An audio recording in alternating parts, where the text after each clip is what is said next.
Kids, today I want to talk about bullies. Bullies are everywhere, from the childhood playground all the way to the nursing home and everywhere in between. Life is full of all kinds of bullies. They come in every shape, color, gender, background, everywhere. Bullies are part of life. In my life, I've categorized bullies into three separate groups.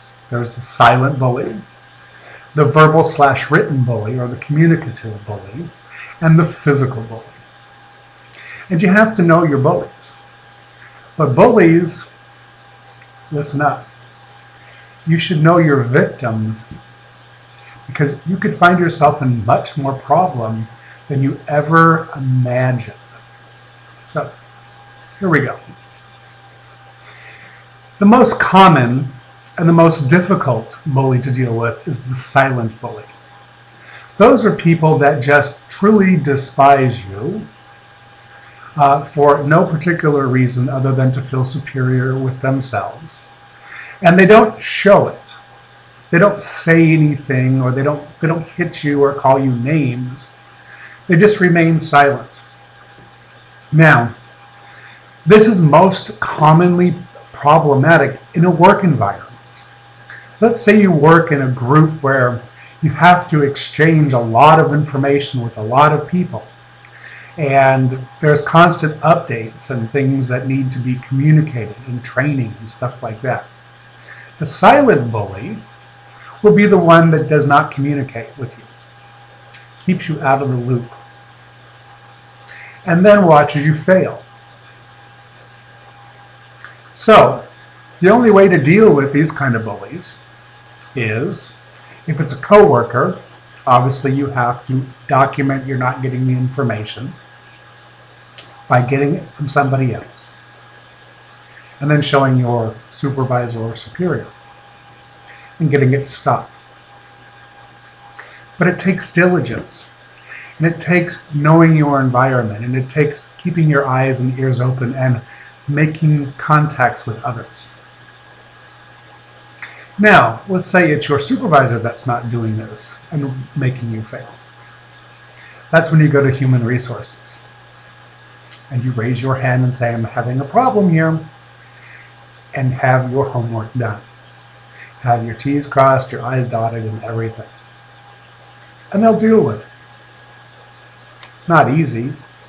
It's not cute. It's not pretty, and it's not going to make you popular. But you should never back down from a bully. Ever, no matter what the bully is. Because bullies come in every form. Now, the verbal/written bully. The ones that like to get online and tear people up and hurt their feelings, or call them names, or scream at them in the streets, or whatever. The verbal/written bully. The communicative bully. A lot of times when you're young and kids pick on you, some of those scars, those emotional scars that are left, can last a lifetime unless you're willing to work through them. And they can run deep.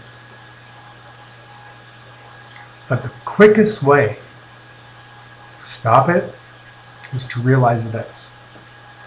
Whatever anyone says, it's not about you. It's about them. As much as it might sound personal about you, it has nothing to do with you. It's all about them and where they are. They're just projecting upon you. You're just a tool for them. You're just a screen to show their movie. If you think of it that way. And as long as you think of it that way, you won't take it personal. Because there's nothing to take personal in it. Because it is not about you. So learn to check your ego as early as possible at the door of life and leave it there. Now, there's a couple different ways that people like to cope with this. Some people keep intensely private and they hide away from the world. And there's others, I'm in this category, that lives life on a bright stage. I am Mr. TMI. Everybody knows way too much about me, more than they ever wanted to know, even if they don't want to know. And the reason I live that way is because I can't get blackmailed. You can't call me a name I haven't already called myself. You can't call me out on my bullshit because I call myself out on my own bullshit all the time. I embrace my flaws. I embrace my strengths. I embrace everything about me. No matter how hideous and awful it might sound to you, to me, it's just one more flower in my bouquet. Now, if you live in the quiet, private life, you are subject to blackmail bullies. And that can be really, really hurtful and really, really dangerous. And sometimes it can be a game changer in your relationships. Because if you project yourself one way and are actually another way, then if you have one of those blackmail bullies call you out, suddenly you're going to put people off balance. So if you're going to lock your stuff down, make sure you really lock your stuff down. Don't just kind of lock it down. It's going to really throw your life off. Now for physical bullying. And again, no one should ever back down from a bully. If a bully comes for you, be prepared. It doesn't have to mean you have to be nice. If they want to play slasher fest with words, slash back. Have fun. Enjoy it. But realize it's not about you. And then you can really get them good.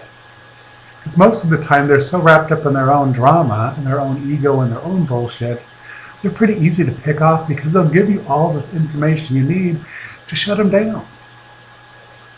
So never back down from one of those bullies. Now if it gets physical, here's why I'll caution you. Bullying can be deadly. It can be deadly for you, and it can be deadly for the bully. And here's why I'll caution you physical bullies. Careful who you bully. You might not know that person. And if you don't know the person, you never know what might happen. I'll give you a good example.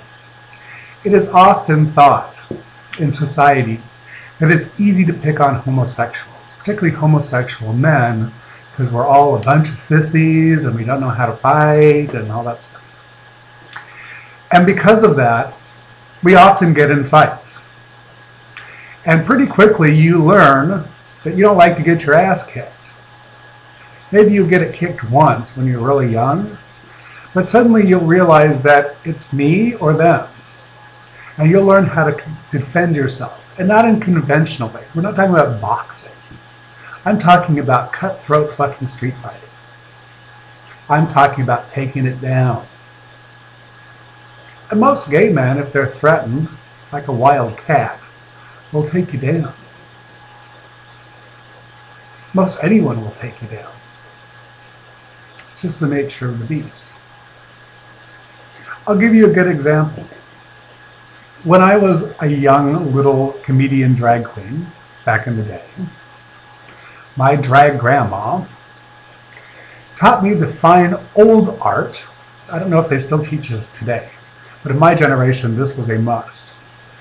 They taught you how to hold all night in your mouth a razor blade without cutting yourself, that you could socialize, smile, eat, drink. This razor blade in your mouth, and it was a technique you had to practice, so you didn't slice yourself open and give yourself away. But they also showed you how to ladylike take it out of your mouth and cut a bitch with it. That was what I was taught at a young age. And it served me well. I really didn't ever have to cut somebody but once. And I didn't cut them that bad, but it taught them a lesson. Now, for example, yesterday, someone I don't know decided they wanted to be a communication bully. And then later in the day, somebody else decided they were going to jump to their defense and threaten me with physical harm. Fine. I've been threatened with physical harm for years. I've had people come over and tell me they're going to poison my dog. They're going to come and beat me with a baseball bat. They're going to shoot me at the mall or the Walmart or whatever. I've heard all those things before. And I don't live in fear. But if you don't know me, for example, and you decide you want to bully me, I'm kind of like, in my personal example, it would be kind of like slapping Hannibal Lecter across the face. I'm psychotic and I'm schizophrenic. Do you really want my chemicals to change right in front of you and go nuts on your ass? Really? Sounds dangerous. And remember, the most common things can be used as lethal weapons. All you have to do is hit somebody in the nose the right way and they die. Quickly. Or I'll give you another gruesome example. Remember I talked about the razor blade? This is a partial. And you see this partial, this side of this partial? There's four steel, surgical steel points that are very sharp. And it takes almost no pressure to cut. And this is a thick piece of surgical steel. And I can pop it out of my mouth in a second with my tongue, because I've learned to do that, and I can slash your throat from side to side until you're gushing blood. And then when you grab your throat to stop bleeding, I can drop down and I can slash the back of your heels, your Achilles tendon, so you can't move. And it all takes about 3 seconds. So do you really want to bully somebody like that? Seriously? Just saying. You got to learn to fight back and be smart about it. And don't let bullies scare you. There's nothing to be scared about from a bully. They're just projecting their shit on you. Or they're trying to get a fix. Don't let them terrorize you. You want to stop a bully? Scare the shit out of them. Or terrorize them when they come for you. Don't be a bully yourself. Don't go after people. Because you're just looking for trouble. And you never know what kind of trouble you might get. That's my thought for today. Have a good one.